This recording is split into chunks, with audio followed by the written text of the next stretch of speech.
Hi my family, welcome back to Vandana blogs. ಇವತ್ತು ನಾನು ಟೇಸ್ಟಿಯಾಗಿರುವ ತಾಲಿಪಟ್ ಮಾಡ್ತಾಯಿದ್ದೀನಿ. ಯಾವ ಥರ ಮಾಡೋದಂತ ನೋಡೋಣ ಬನ್ನಿ.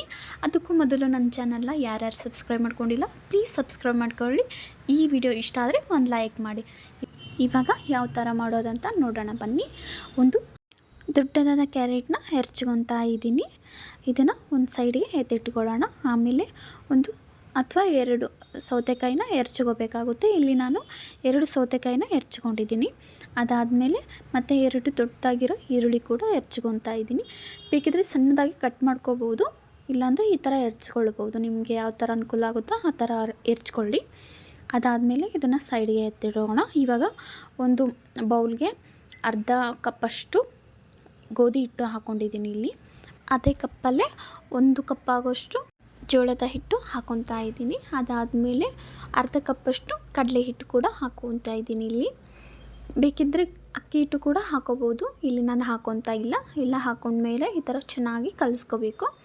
ಅದಾದಮೇಲೆ ಹೆರ್ಚಿಟ್ಕೊಂಡಿರ್ತೀವಲ್ಲ ಈರುಳ್ಳಿ ಮತ್ತು ಕ್ಯಾರೆಟು ಸೌತೆಕಾಯಿನ ಇದನ್ನು ಮಿಕ್ಸ್ ಮಾಡ್ಕೋಬೇಕು.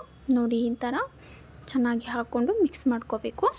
ಅದಾದಮೇಲೆ ಇದನ್ನು ಸೈಡ್ಗೆ ಎತ್ತಿಡೋಣ. ಇವಾಗ ಜಜ್ಜೋ ಕಲ್ಲಲ್ಲಿ ಒಂದು 5-6 ಮೆಣಸಿನ್ಕಾಯಿ ಹಾಕ್ಕೊಂಡಿದ್ದೀನಿ. ಜೀರಿಗೆ ಹಾಕ್ಕೊಂಡು ಜಜ್ಕೋಬೇಕು. ಇವಾಗ ಬೇಕಿದ್ದರೆ ನೀವು ಮಿಕ್ಸರ್ ಕೂಡ ಹಾಕೋಬೋದು. ನಾನಿಲ್ಲಿ ಇಷ್ಟೇ ಜಜ್ಕೊತಾ ಇದ್ದೀನಿ. ಸ್ವಲ್ಪ ಇದೆಯಲ್ಲ ಅದಕ್ಕೋಸ್ಕರ ಜಜ್ಕೊತಾ ಇದ್ದೀನಿ. ಇದನ್ನು ಈ ಬೌಲ್ಗೆ ಸೇರಿಸ್ಕೊಳ್ಳೋಣ. ಇವಾಗ ಉಪ್ಪು ಇದ್ರ ಜೊತೆ ಬೇಕಿದ್ದರೆ ಹಾಕ್ಕೊಂಡು ಕುಟ್ಕೋಬೋದು. ನಾನು ಸಪ್ರೇಟ್ ಹಾಕ್ಕೊತಾ ಇದ್ದೀನಿ ರುಚಿಗೆ ತಕ್ಕಷ್ಟು ಉಪ್ಪನ್ನು.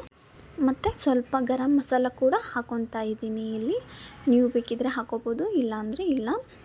ಸ್ವಲ್ಪ ಅಲ್ಲ ಬೆಳ್ಳುಳ್ಳಿ ಪೇಸ್ಟ್ ಕೂಡ ಹಾಕ್ಕೊತಾ ಇದ್ದೀನಿ. ಇಲ್ಲಿ ನೀವು ನೋಡಿ ಹಾಕ್ಕೊಳ್ಳಿ ಎಷ್ಟು ಬೇಕೋ ಅಷ್ಟು. ಅದಾದಮೇಲೆ ಸ್ವಲ್ಪ ಅಜ್ವಾನ್ ಕೂಡ ಹಾಕ್ಕೊತಾ ಇದ್ದೀನಿ. ಇದು ಸಣ್ಣದಾಗಿ ಕಟ್ ಮಾಡಿ ಕರಿಬೇವನ್ನು ಹಾಕ್ಕೊತಾ ಇದ್ದೀನಿ. ನೀವು ಕತ್ತರಿಯಲ್ಲಿ ಅಥವಾ ಚಾಕುವಿಂದ ಕಟ್ ಮಾಡಿ ಕೂಡ ಹಾಕ್ಕೋಬೋದು, ಇಲ್ಲಾಂದರೆ ಈ ಥರ ಕೈಯಿಂದ ಕಟ್ ಮಾಡಿ ಹಾಕ್ಕೊಳ್ಳಿ. ಇದನ್ನು ಚೆನ್ನಾಗಿ ಕಲಿಸ್ಕೋಬೇಕು. ನೋಡಿ ಈ ಥರ ಆದಮೇಲೆ ಸ್ವಲ್ಪ ಅರಿಶಿಣ ಹಾಕ್ಕೊಳ್ಳೋಣ. ಇದೆಲ್ಲ ಹಾಕ್ಕೊಂಡ್ಮೇಲೆ ಸ್ವಲ್ಪ ನೀರು ಹಾಕ್ಕೊಂಡು ಚೆನ್ನಾಗಿ ಕಲಿಸ್ಕೋಬೇಕು. ನೋಡಿ ಈ ಥರ ನೀರು ನೋಡಿ ಹಾಕ್ಕೋಬೇಕು. ಯಾಕಂದರೆ ಇದರಲ್ಲಿ ಸೌತೆಕಾಯಿ ಮತ್ತು ಈರುಳ್ಳಿ ಹಾಕ್ಕೊಂಡಿದ್ದೀವಲ್ಲ ಅದು ಸ್ವಲ್ಪ ನೀರು ಬಿಟ್ಕೊಳ್ಳುತ್ತೆ. ಅದಕ್ಕೋಸ್ಕರ ನೋಡಿ ಸ್ವಲ್ಪ ನೀರು ಹಾಕ್ಕೊಂಡು ಈ ಅದಕ್ಕೆ ಬರಬೇಕು. ಇವಾಗ ತಾಲಿಪಟ್ಟು ಯಾವ ಥರ ಮಾಡೋದಂತ ನೋಡೋಣ ಬನ್ನಿ. ಒಲೆ ಮೇಲೆ ಒಂದು ಹಂಚಿಟ್ಕೊತಾ ಇದ್ದೀನಿ.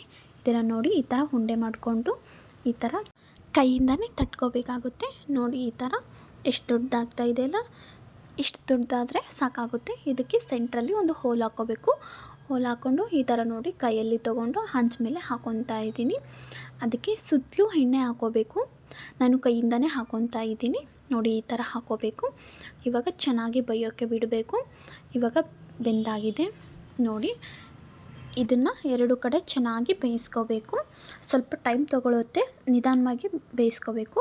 ಮೀಡಿಯಮ್ ಫ್ಲೇಮಲ್ಲೇ ಇಟ್ಟು ಬೇಯಿಸ್ಕೋಬೇಕು, ಇಲ್ಲಾಂದರೆ ಒದ್ದೋಗ್ಬಿಡುತ್ತೆ. ನೋಡಿ ಎಷ್ಟು ಚೆನ್ನಾಗಿ ಬಂದಿದೆಯಲ್ಲ, ಇಷ್ಟೇ ತಾಲಿಪಟ್ಟು. ನೀವು ಒಂದ್ಸತಿ ಟ್ರೈ ಮಾಡಿ, ತುಂಬ ಟೇಸ್ಟಿಯಾಗಿರುತ್ತೆ. ಈ ವಿಡಿಯೋ ಇಷ್ಟ ಆದರೆ ಒಂದು ಲೈಕ್ ಮಾಡಿ, ಸಬ್ಸ್ಕ್ರೈಬ್ ಮಾಡ್ಕೊಳ್ಳೋದನ್ನ ಮರಿಬೇಡಿ. ಇನ್ನೂ ಹೆಚ್ಚಿನ ವಿಡಿಯೋಗಾಗಿ ನನಗೆ ಸಪೋರ್ಟ್ ಮಾಡಿ. Thank you my family.